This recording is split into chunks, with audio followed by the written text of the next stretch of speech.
Una po sa lahat, ako po'y nagpapasalamat sa mga nanonood ng ating video at siyempre doon sa mga nag-likes at sa mga nag-subscribe.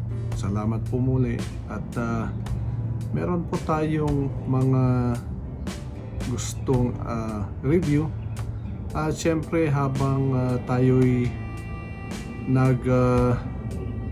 bibideo ng ating mga ginagawa ay medyo po'y nag-upgrade na rin tayo ng camera, kaya gusto ko lang i-share sa inyo itong ating nakuhang camera sa bago nating gamit para sa ating pag-video. Kaya ito po ang nakuha natin na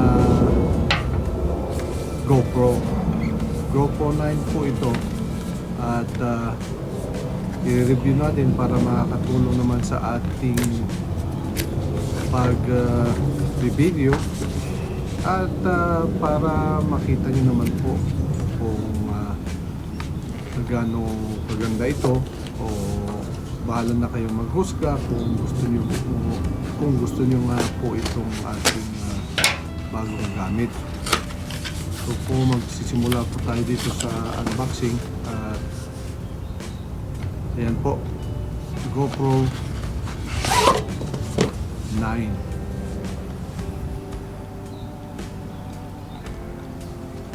At ito na nga po, meron po siyang kasamang hard case na box. Ito po ang itsura niya. Ito po ay nabili natin sa Costco at yung presyo niya ay maganda naman po yung presyo. Kaya GoPro 9 ang kinuha ko, hindi po yung 10, dahil first time po natin na gagamitin ang GoPro. Ang ginagamit po natin ngayon, kung hindi po yung ating cellphone na iPhone, o kaya yung ating Sony na dating gamit ko pa nung maliliit pa nung yung mga bata. Na matagal na po itong aking Sony na HD hard drive. Medyo kalumaan na rin po ito, na compact din, pero i-share ko rin sa inyo yung ating Sony na yan para makita nyo rin yung quality ng kanyang picture at syempre yung quality ng GoPro. Ito na po.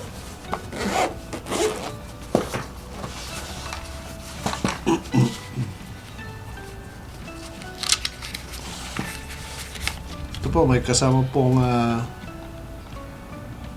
memory card. Isang tabi muna natin yan. At syempre yung kanyang sticker po yan kung saan nyo gusto ilagay. At ay konting instruction po yan. At syempre yung kanyang instruction ng iba-ibang lengguwahe.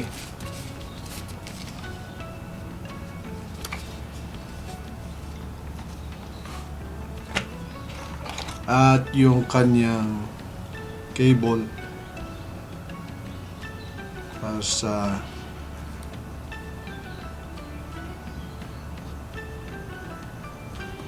meron lang siyang 1 feet na haba.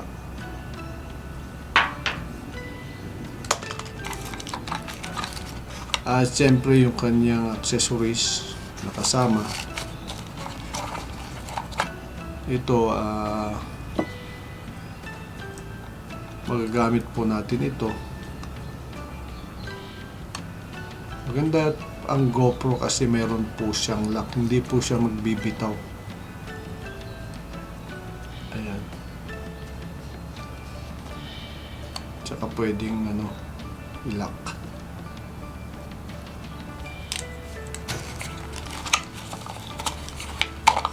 At ito pa yung kasama niya. Dalawa pong baterya, kaya po ito po ang aking binili. dahil sa dalawa po ang baterya niya kaagad. Ayan po. At karton lang po ito na ito na po yung kaya wala na po siyang kasama, puro karton po yan, kaya tapon na po. At syempre ito po yung kanyang pinaka-handle, tripod na maliit. Ayan po.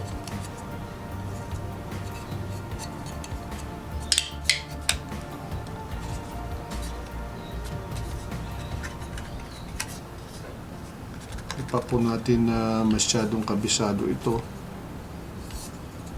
pero alam ko inihila lang na ganun yan, ganyan lang po kababa. Meron pa yatang konti, wala na, ganyan lang po kababa. Tinatayo po yan.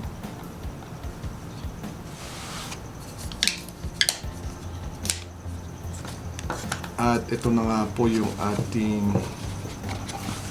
pinaka GoPro. Siyempre may kasama po siyang proteksyon. Yan, pin lang natin yan. At medyo matigas yung yan pin.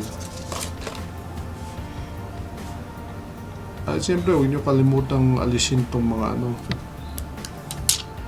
protection sa screen. Tatlo po yan.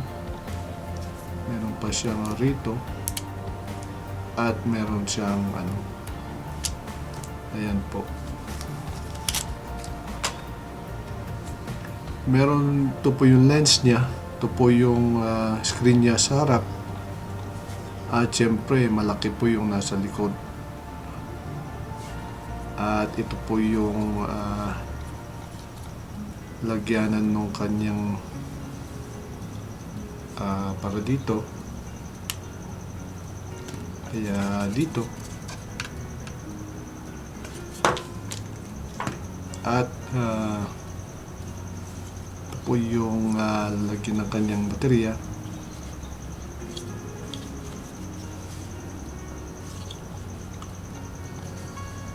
Medyo matigas lang.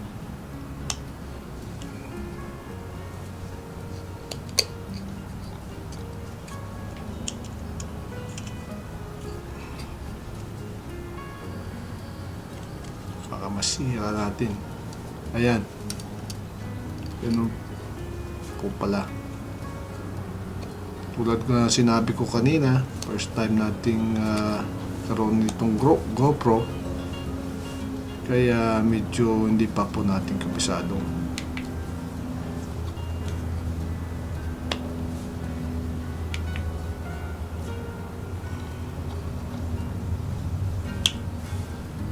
Ayun. Didiin palaya siya. Tapos gaganon. Yan po natin ilalagay yung baterya. Titignan natin kung naka-charge na ba yung ating baterya. Yan po. At meron siyang pull tab dito sa isang tabi. Yan. Pareho po. At ang paglalagay po nito, kung makikita nyo sa loob, pag ganun po. Yan. Yung ito pong sa connection ng baterya sa loob ay nakapataas. Ganyan.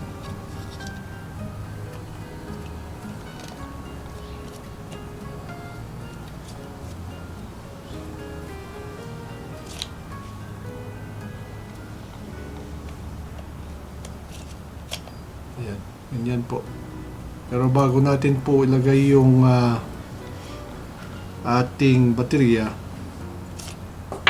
lagay muna natin po yung ating memory card dito. At syempre makikita nyo po, ito po yung lalagyan ng memory card. At meron din ditong kabitan nito para i-charge yung baterya. At syempre kung gusto nyong ikabit sa inyong computer para i-transfer ang inyong mga videos at saka pictures, direkta na po ito. Yun po ang pinakamabilis na pang-transfer.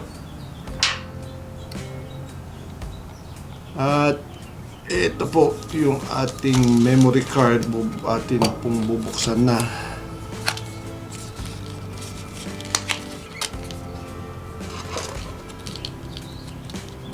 At syempre meron po siyang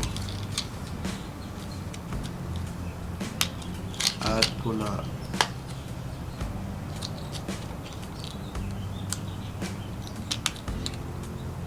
Ay nako. Open, sabi niya nakalagay open pero hindi mo mabuksan.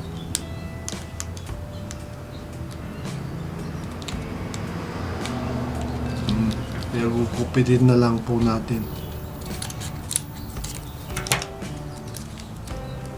yung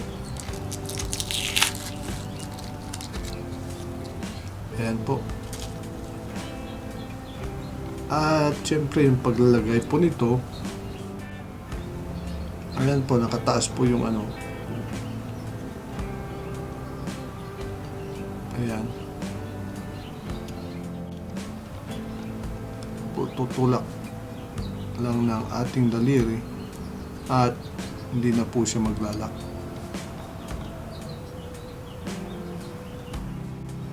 Saka natin po ilagay yung baterya.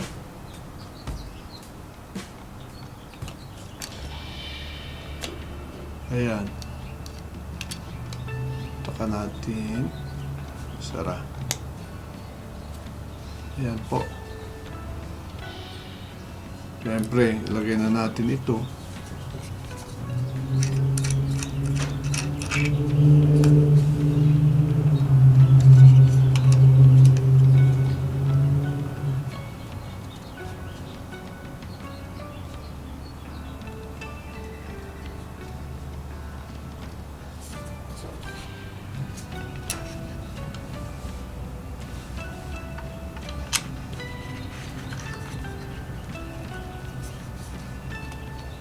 Medyo maigpit lang ang paglalagay, pero maayos naman po siyang pag pumasok na po siya. Siyempre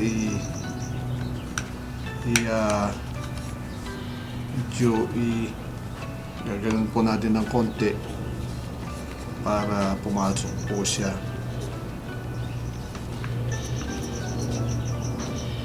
Ayan po. Ayan. Ayan po natin. Yan po ang ating GoPro.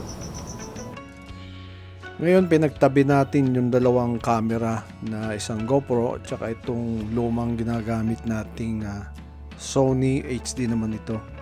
At makikita nyo ang diferensya niya ay talagang compact na compact ang GoPro. Siguro magugustuhan ko ito. Ito po yung comparison ng ating mga camera. Dito po yung sa GoPro at dito naman po ay yung ating Sony na handycam. Matagal na po natin ginagamit itong handycam na to pero gumagana pa po naman.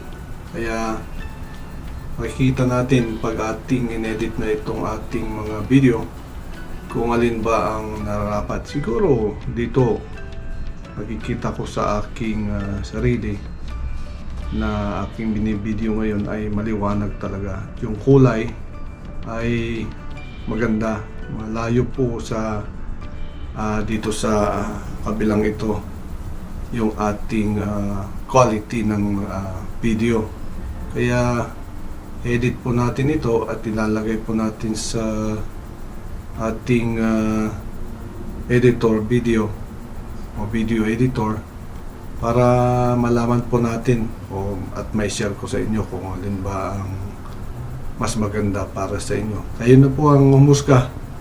At ito naman po si Pinoy Espeña Salamat po sa lahat at siyempre huwag niyo pong kalimutang mag-likes at mag-subscribe. Salamat po. Sabi ko nga, ba't ganun? Para yatang mas maganda pa yung kulay nung aking lumang camera. Tapos ito na nga yung ini-edit ko na nga. Tapos nung nagdagdag ako ng ilaw at aking inayos yung mga setting ng GoPro, ay gumanda na rin po. At siyempre compact ito at kung saan natin isinasabit at meron siyang may mabibili kang mga accessories niya na para hindi siya madumihan yung lens. So marami rin pong kaibahan talaga. Yun nga, sa una very compact siya at saka nung nadagdagan na po ng ilaw, mas maganda naman po yung kanyang quality. Kaya maganda rin po yung ating GoPro. At yun lang po ay para sa akin at katulad nga ng sinabi ko sa video na kayo na po ang bahalang maghusga. Salamat po.